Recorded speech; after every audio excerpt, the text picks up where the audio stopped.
UAPA कायदा असताना या कायद्याची गरज काय, याचं उत्तर एकच आहे सभापती महोदय.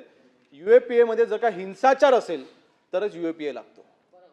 आणि म्हणूनच मगाशी मी जे प्रकरण सांगितलं की साईबाबा प्रकरण, म्हणजे त्या व्यक्तीचं टोपण नाव, त्या व्यक्तीला जंगलामधून नक्षलवादी म्हणून अटक करून देखील त्याला कोर्टाने सोडलं. का? कारण UAPA मध्ये हिंसाचार असलं तरच UAPA लागतो. म्हणून हिंसाचार न करता नक्षलवाद जे पसरवत आहेत, शहरामध्ये जे नक्षलवादचे विचार जे पेरतायत, त्यांच्यावरती, अशा संघटनांवरती बंदी आणण्याकरताचा हा कायदा आहे. आणि म्हणून सभापती महोदय त्याचा खुलासा असा. दुसरा अध्यक्ष महोदय, कडवी डावी संघटना किंवा विचारसरणी हा शब्दप्रयोग आला कुठून? हा काय आम्ही काढलेला आहे? हा काय भाजपच्या सरकारने आणलेला आहे हा शब्द? सभापती महोदय, 2006 साली UPA सरकारनेच LWE लेफ्ट विंग एक्स्ट्रीमिस्ट हा शब्द प्रयोग करायला सुरुवात केली.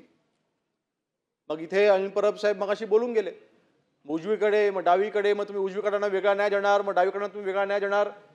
हा शब्द प्रयोग UPA सरकारनेच आणलेला आहे.